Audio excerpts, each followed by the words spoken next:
बिस्मिल्लाहिर्रहमानिर्रहीम।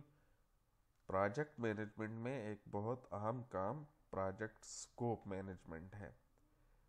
अब ये क्या होती है और किस तरह से होती है, और उससे पहले कि ये प्रोजेक्ट के स्कोप से क्या मुराद है, ये हम इस वीडियो में डिस्कस करेंगे। और लेकिन ये चूँकि एक लंबा टॉपिक है तो उसका कुछ हिस्सा हम इस वीडियो में डिस्कस करेंगे, जबकि उसकी कुछ चीज़ें हम आने वाली वीडियोज़ में डिस्कस करेंगे।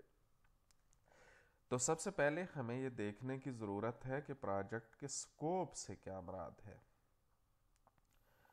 तो प्रोजेक्ट का स्कोप या प्रोजेक्ट स्कोप मुख्तसर तरीन अल्फाज में is everything about the project, यानी प्रोजेक्ट में जो कुछ भी होना है वो क्या प्रोजेक्ट है, उसमें क्या काम होंगे, उसके गोल्स क्या हैं, ऑब्जेक्टिव्स क्या हैं, लिमिटेशंस क्या हैं, इश्यूज क्या आएंगे, इन सब को, ये सब की सब चीज़ें प्रोजेक्ट का स्कोप हैं और उसमें शामिल हैं। यानी अगर यहाँ आप देखें तो इसमें लिखा हुआ है कि project scope consist of naming all activities to be perform, resources to be consumed and the end product that result including quality standards.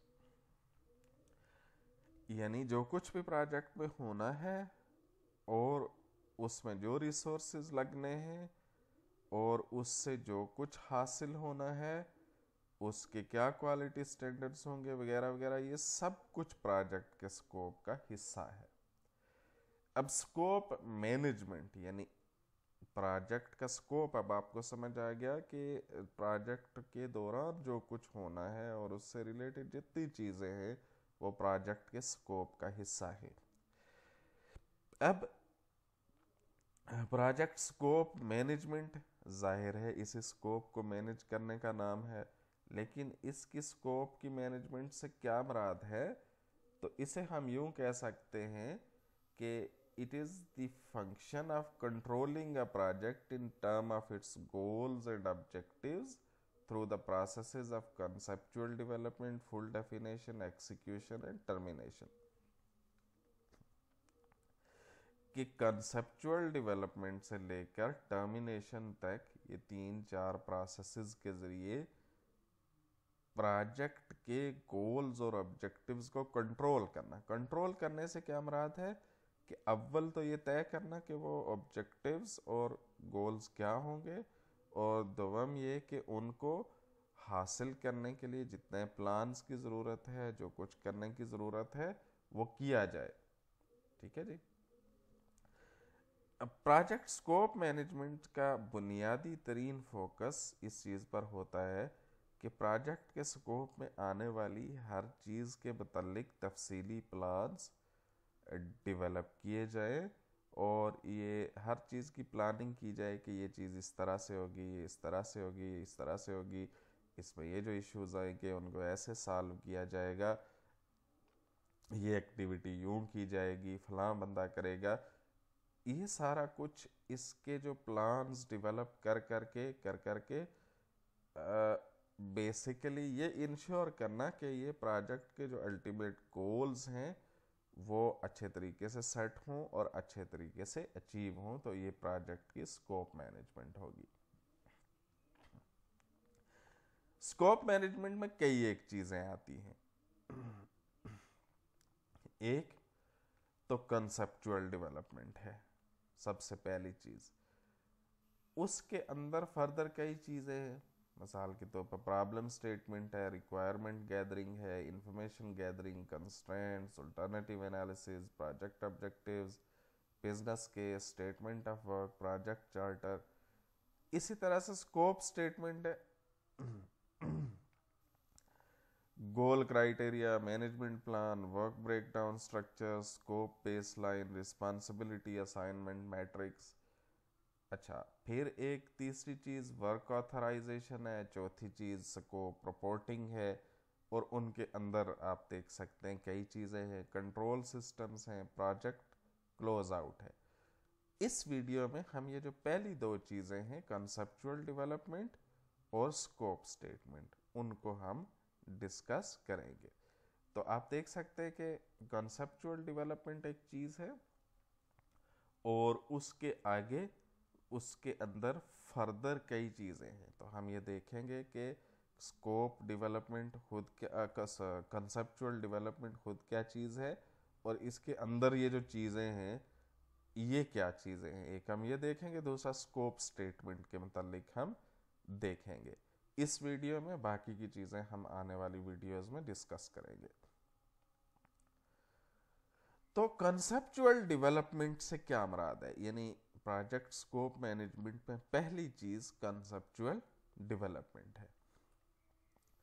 तो conceptual development is the process that addresses process project objectives by finding the best ways to meet them, to create an accurate sense of conceptual development for the project management team must collect data and develop several pieces of information. Key steps in information development are problem statement, requirement gathering, information gathering, constraints, alternative analysis, project objectives, business case, statement of work और project charter। तो conceptual development, जैसे कि आप ये जो slide पे जो कुछ लिखा हुआ है वो भी आप देख सकते हैं और वैसे सोच सकते हैं कि जैसा कि नाम से जाहिर है, इसमें कंसेप्चुअली आप पहले सारी की सारी चीज़ें डेवलप करते हैं कि अच्छा ये प्रोजेक्ट है, इसके ये गोल्स हैं, ये ऑब्जेक्टिव्स हैं, तो फिर इसके लिए ये होना चाहिए, ये होना चाहिए, ये होना चाहिए। यानी आप पहले एक कॉन्सेप्ट डेवलप करते हैं कि क्या होना है, क्या हो रहा है। तो उसके लिए आप कुछ काम करते हैं। यानी अगर हम कंसेप्चुअल डेवलपमेंट को ब्रेक डाउन करें तो उसमें ये कई चीज़ें आएंगी, यानी जो कि कंसेप्चुअल डेवलपमेंट के अंदर होती हैं। तो एक इनको हम ज़रा गौर से देखते हैं और इनको एक एक करके देखते हैं। इन सब के करने का जो प्रोसेस है उसको हम कहते हैं कि ये ओवरऑल एक कंसेप्चुअल डेवलपमेंट का हिस्सा है। तो सबसे पहली चीज आप देखें क्या लिखी हुई थी, प्रॉब्लम स्टेटमेंट। प्रॉब्लम स्टेटमेंट आप यूं समझ लें कि वो चीज है जहां से प्रोजेक्ट शुरू होता है, जहां से प्रोजेक्ट का बल्कि शुरू नहीं होता, बल्कि यूं कहना चाहिए कि प्रोजेक्ट का सवाल पैदा होता है कि प्रोजेक्ट करना है, नहीं करना, क्या करना है। प्रॉब्लम स्टेटमेंट ये डिस्क्राइब करती है कि why there is a need in search of solution, what the underlying problem is and what the project intends to do. यानी सबसे पहले कि कोई ये प्रोजेक्ट करने की जरूरत ही क्या है, क्या प्रॉब्लम है जिसको सॉल्व करने के लिए हमें एक प्रोजेक्ट करने की ज़रूरत पेश आ गई है। क्या वो ज़रूरत इस तरह की है कि उसके लिए कोई सॉल्यूशन डेवलप किया जाए, वो प्रॉब्लम एग्जैक्टली क्या है, क्या उसका हल प्रोजेक्ट, किस तरह का प्रोजेक्ट करने से वो प्रॉब्लम सॉल्व हो जाएगी। तो आप सबसे पहले एक प्रॉब्लम स्टेटमेंट डेवलप करते हैं कि हमारा मसला क्या है और हम उसको क्यों उसके लिए एक प्रोजेक्ट करना चाहते हैं। फर्स्ट कर लें कि कोई यूनिवर्सिटी है, वो एक नया प्रोग्राम लॉन्च करना चाहती है, ठीक है। तो वो पहले डिसाइड करेगी कि क्यों लॉन्च किया जाए, मतलब क्या ज़रूरत क्या है कि किया जाए। तो फिर हो सकता है कि हाँ जाए कि हाँ जॉब मार्केट में कुछ नए स्किल्स की ज़रूरत है, ह्यूमन रिसोर्स चाहिए, स्किल रिसोर्सेज चाहिए मार्केट में लोगों को, कंपनीज को, लेकिन वो अवेलेबल नहीं है। तो इस वजह से हम इस तरह का एक शुरू करने जा रहे हैं कि एक नया कोर्स शुरू किया जाए, वगैरह वगैरह। तो ये सबसे पहले तय करना होता है कि प्रॉब्लम क्या है और फिर सॉल्यूशन क्या होगा। इसका मामूली बात ना समझें, क्योंकि प्रॉब्लम की सही डेफिनेशन पर डिपेंड करेगा कि एग्जैक्टली प्रॉब्लम क्या है। उस पर डिपेंड करेगा कि आप कौन सा प्रोजेक्ट करेंगे या आप इससे आगे वाली जितनी भी होंगी कि आप क्या प्रोजेक्ट कंसेप्चुलाइज करेंगे, उसे कैसे करेंगे, ये सब कुछ डिपेंड करेगा कि आपने अपनी प्रॉब्लम कितनी अच्छी तरह आइडेंटिफाई की है और कितनी अच्छी तरह उसको डिस्क्राइब किया है। दूसरी चीज जो कि कंसेप्चुअल डेवलपमेंट में होती है वो रिक्वायरमेंट्स गैदरिंग है। Requirements are demands, needs, and specification are a project outcome as outlined by project stakeholders. Requirement क्या है कि ये जो हम प्रोजेक्ट करेंगे तो उसकी क्या रिक्वायरमेंट्स हैं, वो रिक्वायरमेंट उसकी डिमांड, नीड्स और स्पेसिफिकेशंस फॉर द प्रोडक्ट है, जो कि उसके स्टेक होल्डर्स ने तय की होती है। आप यूँ समझें कि गवर्नमेंट कोई एक मोटरवे बनाना चाहती है कोई दो शहरों के दरमियान, ठीक है, और इसका स्टेक होल्डर कौन है, एक गवर्नमेंट हो जाएगी, ठीक है। दूसरा जिन इलाकों से वो मोटरवे गुजरेगी वो हो जाएंगे, ठीक है। वहाँ हो सकता है लोगों के कंसर्न हो कि यहाँ पे हमारी ज़मीनें ख़राब हो जाएंगी या उसके नीचे आ जाएंगी। तीसरा जो है वो इन्वायरमेंटल एजेंसी हो सकती है जो ये कहें कि यहाँ से दरख्त कट जाएंगे। तो उन सब के करने से कुछ गवर्नमेंट ये बताएगी कि हाँ जी हमने इतनी लेन्स की मोटरवे बनानी है, इसकी इस तरह से होना चाहिए, यहाँ से गुजरनी चाहिए। लोग बताएंगे कि उनके लिए कहाँ से नहीं गुजरनी चाहिए या कहाँ से गुजरनी चाहिए, और जो इन्वायरमेंट वाले हैं वो बताएंगे कि किस किस तरह से वहाँ पे आपने उसके इर्द गिर्द कितने दरख्त लगाने हैं, कौन से दरख्त नहीं काटने, वगैरह वगैरह। तो ये सब रिक्वायरमेंट है मेजर स्टेक होल्डर्स की। गवर्नमेंट की कुछ रिक्वायरमेंट है, दूसरा स्टेक होल्डर्स उस इलाके की पब्लिक है उसकी कुछ रिक्वायरमेंट्स हैं, तीसरी जो है वो फर्ज कर लें इन्वायरमेंटल एजेंसी है उसकी रिक्वायरमेंट है। इसी तरह कुछ प्रोजेक्ट्स में इससे ज़्यादा स्टेक होल्डर्स भी हो सकते हैं, तो उनकी जो भी नीड्स है, उनकी जो भी डिमांड्स है, और एंड प्रोडक्ट की जो भी स्पेसिफिकेशन है, यानी गवर्नमेंट बताएगी कि ये मोटरवे इस तरह की होनी चाहिए, इसमें इतनी थिकनेस होनी चाहिए, इतना इसकी जो है चौड़ाई होनी चाहिए, इस तरह की इसकी शेप होनी चाहिए। तो ये गवर्नमेंट ने बताना है। आप कोई प्रोजेक्ट सक्सेसफुली कर ही नहीं सकते जब तक आप पहले ये सारी की सारी रिक्वायरमेंट्स जो जो स्टेक होल्डर्स उसमें इन्वॉल्व हैं उन तमाम की रिक्वायरमेंट्स गैदर ना कर लें कि इसकी अच्छा ये स्टेक होल्डर्स हैं, इसकी ये रिक्वायरमेंट है, ये नीड है, इसकी ये रिक्वायरमेंट और नीड है, इसकी ये रिक्वायरमेंट और नीड है, और फिर आपको समझ आएगी कि प्रोजेक्ट किस तरह का होना चाहिए। तो रिक्वायरमेंट गैदरिंग बहुत ही इसेंशियल स्टेप है, बहुत ज़रूरी स्टेप है, और ये करना पड़ेगा। आप जितना अच्छी रिक्वायरमेंट्स गैदर करेंगे इससे आगे के लिए प्लानिंग उतनी आसान हो जाएगी।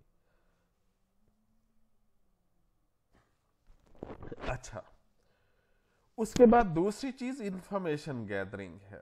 देखिए रिक्वायरमेंट गैदरिंग और इंफॉर्मेशन गैदरिंग दो डिफरेंट चीजें हैं। फर्ज कर लें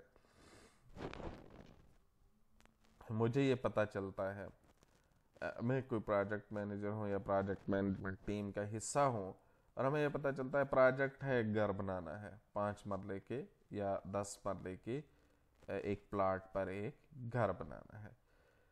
रिक्वायरमेंट्स क्या हैं जो मुझे मालूम होनी चाहिए कि अच्छा इसमें ये चाहते हैं 1 मंजिल बनानी है, 2 मंजिल बनानी है, कितने बेडरूम्स बनाने हैं, कितनी वॉशरूम्स बनाने हैं, किचन किस तरह का होगा, उसमें कौन सा मटेरियल लगाना है, दीवार की थिकनेस कितनी होनी चाहिए, वगैरह वगैरह। ये क्या है, ये है रिक्वायरमेंट्स। इंफॉर्मेशन इससे बाद का एक मसला है।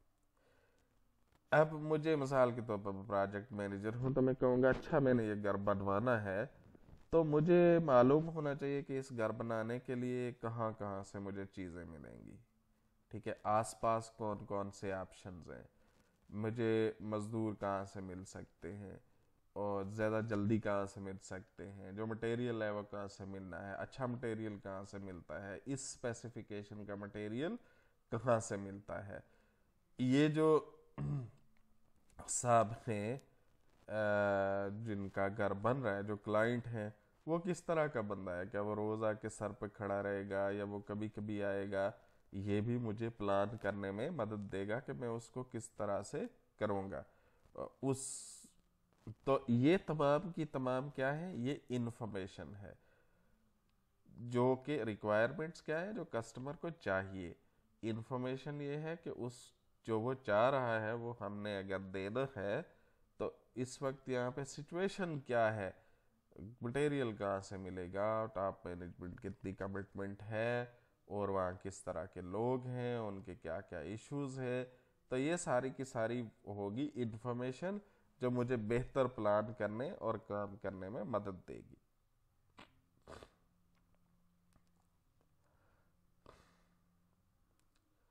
कंस्ट्रेंट आप समझते हैं कि प्रोजेक्ट में कुछ कंस्ट्रेंट, यानी खास तौर पर टाइम का और जो बजट का कंस्ट्रेंट होता है, वो तो आपको प्रोजेक्ट में हमेशा होता है।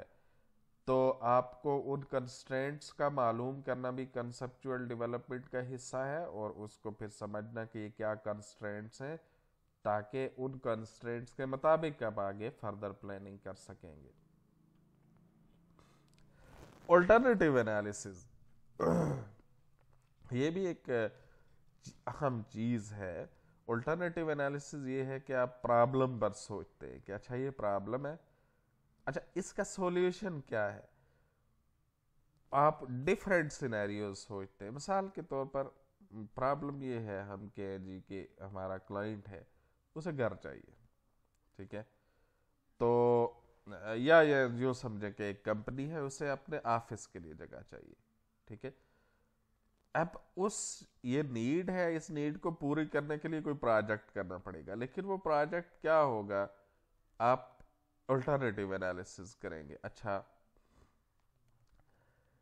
हम एक नई जगह लेकर वहाँ पे अपना ऑफिस कंस्ट्रक्ट करें, हम किसी जगह किराए पे ले लें या किराए पे लें, हम ऑफिस को ख़त्म भी कर दें, हम कमर्शियल एरिया के बजाय हम जो रेजिडेंशियल एरिया में किसी जगह जाके बना लें, ये सारे के सारे अल्टरनेटिव एनालिसिस होंगे कि क्या अल्टरनेटिव है इस प्रॉब्लम को सॉल्व करने के लिए। जब ये एनालिसिस करते हैं तो आपको बहुत अच्छी तरह से समझ आता है कि आपका मसला क्या है, और जो प्रोजेक्ट आपने बिल्कुल इनिशियली सोचा था उससे ऑल्टरनेटिव भी कोई चीज़ हो सकती है या नहीं हो सकती। अच्छा, उसके बाद जब ये सारी की सारी चीज़ें हो जाएंगी तो एक बहुत अहम स्टेप जो है वो ये है, अब प्रोजेक्ट के जो ऑब्जेक्टिव्स हैं वो आपने स्पेसिफाई करने हैं। क्योंकि कंसेप्चुअल डेवलपमेंट, ये जब जो भी आप कंसेप्ट डेवलप कर रहे हैं उसका एंड लॉजिकली ये होना चाहिए कि आप अपनी एक गोल या ऑब्जेक्टिव स्टेटमेंट बनाएं कि अच्छा अब हमने देख लिया है क्या डिमांड्स हैं, क्या मसले हैं, क्या इन्फॉर्मेशन जो चाहिए थी वो ले ली, क्या कंस्ट्रेंट्स हैं, अब हम प्रोजेक्ट के गोल्स स्पेसिफाई करते हैं, यानी उसके ऑब्जेक्टिव्स या गोल स्पेसिफाई करते हैं। तो ये फिर आगे जो है वो गोल्स होके वो जो आगे हमें हमेशा गाइड करेंगे, जिनकी तरफ हम बार बार रेफर करेंगे, जिनकी रोशनी में हम देखेंगे कि हम सही काम कर रहे हैं या नहीं कर रहे। और एक चीज बिजनेस केस होती है। बिजनेस केस होता ये चीज होती है कि आप इसकी जस्टिफिकेशन, एक बिजनेस जस्टिफिकेशन, देखिए ये प्रॉब्लम स्टेटमेंट वाला इशू नहीं है। प्रॉब्लम एक है, फर्ज कर लें हमें ऑफिस चाहिए था, ये एक प्रॉब्लम है। अब उसके लिए हम कई प्रोजेक्ट, यानी हम अपना ऑफिस कंस्ट्रक्ट कर रहे हैं, तो एक बिजनेस केस भी होना चाहिए कि ये जो हम कर रहे हैं यही क्यों कर रहे हैं, इसकी क्या फाइनेंशियल इम्प्लीकेशंस हैं, क्या रिटर्न्स हैं, यानी जो आप प्रोजेक्ट कर रहे हैं उसकी एक बिजनेस जस्टिफिकेशन भी होनी चाहिए, और ये जस्टिफिकेशन देखना कि मौजूद है या नहीं है, या इस जस्टिफिकेशन को एक्सप्रेस इसको जो है आर्टिकुलेट करना, ये भी कंसेप्चुअल डेवलपमेंट का हिस्सा है। और फाइनली एक statement of work. Statement of work is detailed narrative description of work required for a project. अब यानी आपने ऑब्जेक्टिव्स बना लिए, अब आप डिटेल्स बताएंगे कि इस प्रोजेक्ट में क्या क्या क्या क्या होगा। इसकी एक आप एग्जांपल देख लें, यानी एग्जांपल से क्या मुराद है, एक रफ सा टेम्पलेट देख लें कि इसमें क्या क्या चीज़ें होती है। स्टेटमेंट ऑफ वर्क में डिस्क्रिप्शन एंड स्कोप, उसमें summary of work requested, background, description of major element, expected benefit क्या होंगे, items not covered in the scope, priorities assigned, approach, major milestone इस प्रोजेक्ट में क्या होंगे, स्पेशल स्टैंडर्ड्स या methodologies कौन सी हैं, इम्पैक्ट ऑन एग्जिस्टिंग सिस्टम क्या होगा, प्लान फॉर स्टेटस क्या होगा, रिसोर्सेज कौन कौन सा रिक्वायर्ड होंगे, risk and concerns, environmental risk क्या है, क्लाइंट एक्सपेक्टेशन रिस्क क्या है, एक्सेप्टेंस क्राइटेरिया क्या होंगे, जब आप प्रोजेक्ट कर लेंगे तो किस बुनियाद पर वो एक्सेप्ट किया जाएगा, एस्टिमेटेड टाइम्स एंड कास्ट क्या है, आउटस्टैंडिंग इश्यूज क्या हैं। तो ये सब का सब चीज़ें आप कहाँ डालेंगे, इस स्टेटमेंट ऑफ वर्क में, यानी जो ये बताएगी कि अब इस प्रोजेक्ट में हमने काम क्या क्या क्या क्या करने हैं। आपने अगर कभी देखा हो तो जो अखबार में आता है रिक्वेस्ट फॉर प्रपोजल, बाज़ औक़ात कोई प्रोजेक्ट करने के लिए, तो उसमें एक स्टेटमेंट ऑफ वर्क लिखी होती है कि ये काम करना है, ये बजट से ये कंस्ट्रेंट्स हैं, और ये काम करना है, ये काम करना है, ये काम करना है। वो भी एक तरह की स्टेटमेंट ऑफ वर्क होती है। ठीक है जी। और आखिरी चीज़ प्रोजेक्ट चार्टर। प्रोजेक्ट चार्टर जो है वो प्रोजेक्ट इनिशिएटर की तरफ से इशू किया जाता है, और ये एक तरह से ऐलान होता है कि अब बाकी सब कुछ कंसेप्चुअल डेवलपमेंट हो गई है, अब हमने प्रोजेक्ट शुरू करना है। उसमें मेन प्रोजेक्ट की जितनी भी चीज़ें होती हैं, अहम चीज़ें, क्या इसके गोल्स हैं, क्या ऑब्जेक्टिव्स हैं, क्यों कर रहे हैं, कौन करेगा, टीम कौन सी है, शुरू कब होगा, ख़त्म कब होगा, इसके स्कोप में क्या शामिल है, क्या शामिल नहीं है। तो इसकी प्रोजेक्ट चार्टर की एक एग्जांपल भी आप देख सकते हैं, यानी प्रोजेक्ट का नाम है, स्पॉन्सर कौन है, प्रोजेक्ट मैनेजर कौन है, डेट ऑफ प्रोजेक्ट अप्रूवल कब हुई थी, अप्रूव कब हुआ था project, last we end date, project की डिस्क्रिप्शन क्या है, स्कोप क्या है, बिजनेस केस क्या है, कंस्ट्रेंट क्या है, प्रोजेक्ट डिलीवरेबल्स क्या है, बेनिफिट्स या मेजरेबल रिजल्ट्स है, कमेटी कौन सी है, की स्टेक होल्डर कौन से हैं, रिस्क क्या क्या इन्वॉल्व है, वगैरह वगैरह। ये आप जितने देखेंगे एग्जांपल, अगर आप लिख के सर्च करें इंटरनेट पर भी, तो आपको कई तरह के प्रोजेक्ट, कुछ में कुछ लोग जो चीज़ें शामिल करते हैं, कुछ वो चीज़ें शामिल नहीं करते, कमोबेश ऐसी ही चीज़ें प्रोजेक्ट चार्टर में पाई जाती है। जब प्रोजेक्ट चार्टर इशू हो जाता है तो एक लिहाज से ये ऐलान होता है कि अब ये प्रोजेक्ट हो ही रहा है।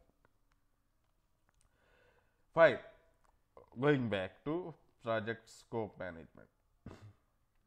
स्कोप मैनेजमेंट के हमने कहा था कि कई एलिमेंट्स हैं, और फिर उनके अंदर कई फर्दर एलिमेंट्स हैं। तो पहला जो चीज़ थी वो कंसेप्चुअल डेवलपमेंट थी, और उसके अंदर जितनी भी चीज़ें थी वो हमने प्रॉब्लम स्टेटमेंट से लेकर प्रोजेक्ट चार्टर तक डिस्कस कर ली। अब उससे अगली चीज़ है स्कोप स्टेटमेंट। ठीक है जी। तो स्कोप स्टेटमेंट क्या होती है ये हमने देखना है। स्कोप स्टेटमेंट को हम यूज इस टर्म में समझने की कोशिश करते हैं कि उसके अंदर क्या होता है। तो स्कोप स्टेटमेंट में क्या चीजें शामिल होती हैं, establishing a project goal criteria. Project goal criteria से क्या मुराद है, cost, schedule, performance, deliverables and key reviews and approval gates with important stakeholders. ये एस्टेब्लिश करना प्रोजेक्ट की स्कोप स्टेटमेंट में शामिल होता है। Developing management plan for project, और उसके लिए एक management plan create. Management plan क्या होता है? Management plan consist of the organizational structure for project team, policies and procedure under which team members will be expected to operate, their appropriate job description, as well as understood reporting structure for each member of the team। यानी management plan ये होता है कि कितने लोग होंगे जी, कौन होंगे, कौन किसको रिपोर्ट करेगा, और कौन किसे सुपरवाइज करेगा, हर एक की जॉब डिस्क्रिप्शन क्या होगी, और यानी एक लिहाज से ये उसकी ऑर्गेनाइजेशन है कि हम ये टीम है, ये इसमें फ़लाँ फ़लाँ काम करेगा, फ़लाँ इसको रिपोर्ट करेगा, फ़लाँ इसको सुपरवाइज करेगा। ये जो पूरा प्लान क्रिएट करना होता है, इसको आप मैनेजमेंट प्लान कहते हैं। एक work breakdown structure create करना। वर्क ब्रेक डाउन स्ट्रक्चर क्या है? Divides project into its component sub steps in order to begin establishing critical interrelationship among activity. देखिए, एक पूरा प्रोजेक्ट होता है ना, कि जैसे घर बनाना है, तो ये एक पूरा प्रोजेक्ट, उसके अंदर छोटी छोटी से एक्टिविटीज होंगी। खुदाई करनी है, इधर से मजदूर लाने हैं, ये चीज़ सेंट्री की चीज़ें वहाँ से लानी है, जो बिल्डिंग मटेरियल यहाँ से लाना है, छोटी छोटी छोटी छोटी छोटी कई एक्टिविटीज़ है। उनको समझने के लिए और उनको सक्सेसफुली करने के लिए हम पूरा, अगर देख रहे हैं घर बनाना है, तो हम कुछ भी नहीं कर सकते, उसको पहले छोटे छोटे छोटे छोटे स्टेप्स में तोड़ना पड़ेगा। ये वर्क ब्रेकडाउन स्ट्रक्चर पर हम अगली पूरी वीडियो में ज़्यादा तफसील से बात करेंगे। और फिर आखिरी चीज़ स्कोप स्टेटमेंट में creating a scope base line आती है। स्कोप बेस लाइन क्या है? Is a document that provides a summary description of each component of projects goal, including basic budget and schedule information for each activity. यानी scope baseline मतलब जितना scope हमने याद करें कि शुरू में कहा था कि प्रोजेक्ट से रिलेटेड जितनी भी चीज़ें हैं, उसके गोल्स, क्राइटेरिया, कंस्ट्रेंट्स वगैरह वगैरह जो कुछ भी है, उस सब की यानी एक समरी जो है वो क्या होगी? वो एक प्रोजेक्ट स्कोप बेसलाइन होगी। तो उसको क्रिएट करना भी स्कोप स्टेटमेंट का हिस्सा है। अच्छा, आप ये देखें कि जो स्कोप स्टेटमेंट है, ये किसी न किसी तरह से जो बाकी चार्टर वगैरह उनके अंदर रिफ्लेक्ट हो जाती है। हम यहाँ पे इसको अलग से समझने की कोशिश इसलिए कर रहे हैं कि हमें ये पता चले कि स्कोप स्टेटमेंट में बेसिकली क्या क्या होता है। वो अब ज़रूरी नहीं है कि आप स्कोप स्टेटमेंट के लिए एक अलग से बनाएंगे, हर चीज़ के लिए एक अलग बनाएंगे, यानी आपके एक ही डॉक्यूमेंट के अंदर डिफरेंट चीज़ें शामिल हो सकती है। तो ये हमारी आज की वीडियो थी, जिसमें प्रोजेक्ट स्कोप मैनेजमेंट का बारे में हमने बात शुरू की है। हमने डिस्कस किया कि स्कोप क्या होता है, स्कोप मैनेजमेंट क्या होती है, और स्कोप मैनेजमेंट के जो दो फर्स्ट इम्पॉर्टेंट एलिमेंट्स हैं उन पर हमने डिस्कशन की है, और उनके जो सब एलिमेंट्स हैं उन पर हमने डिस्कशन की है। अगली वीडियो में हम इंशाल्लाह वर्क ब्रेकडाउन स्ट्रक्चर और फिर उसके बाद दूसरी चीज़ें डिस्कस करेंगे।